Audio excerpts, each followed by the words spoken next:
Myth number 4, I can't afford to give. Is that the truth? The truth is, and this is very close related to the last 2 myths that we talked about, but the truth is you can't afford not to give. Every command in the Bible about giving is followed by a promise about receiving back. Galatians chapter 6, verses 7 and 8, one of many examples that we could look at, says, don't be deceived, God is not mocked.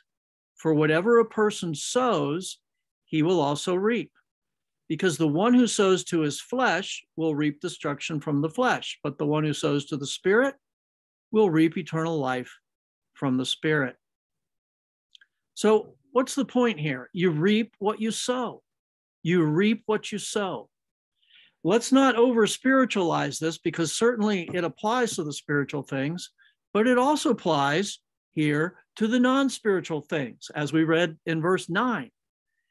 So the point here is you not only reap what you sow. You sow an apple seed, you get an apple. You reap more than you sow. You reap you sow one apple seed and you eventually get a tree with many apples and many more seeds than the one you planted. But you don't receive back until you give first. You don't reap until you first sow. So I would say, when I'm tempted to think I cannot afford to give, that I can't afford not to give, especially if I'm not doing so well financially. Corrie ten Boom said, I have held many things in my hands and I have lost them all. But whatever I have placed in God's hands, that I still possess. She also said, the measure of life, after all, is not in its duration, but in its donation.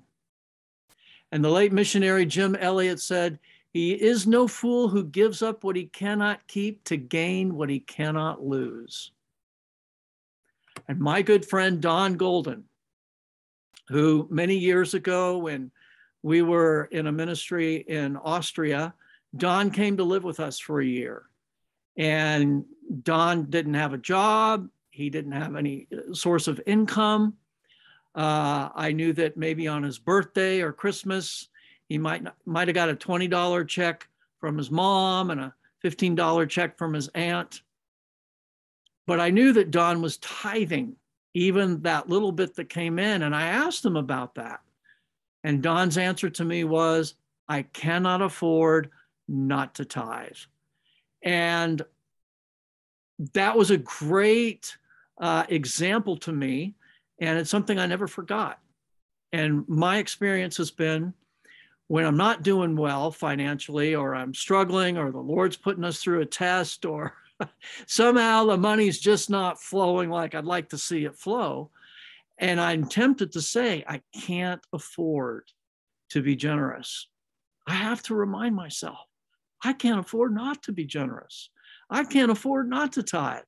I can't afford not to give.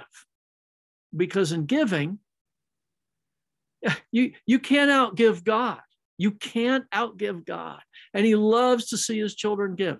You know what? For those of you who have children, you're going to appreciate this, even though those who don't have children might be able to appreciate it as well.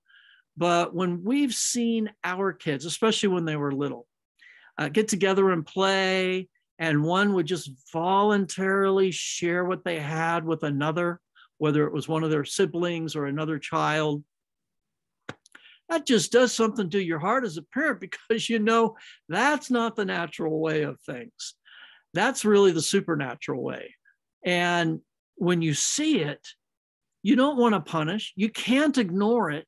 You actually want to reward it. And I can't help but think that when God's looking down and sees his children get generous with other kids, I can't help but think God goes, oh, I want to reward that. And you know what? He does. Now, I'm not the vending machine mentality here. That's not what I'm talking about. But I am talking about the idea that you live a generous life and you will reap back many more rewards than you ever thought possible, because that generosity plant seeds that will bring back a harvest that will be way bigger than the individual seeds that went into it in the first place.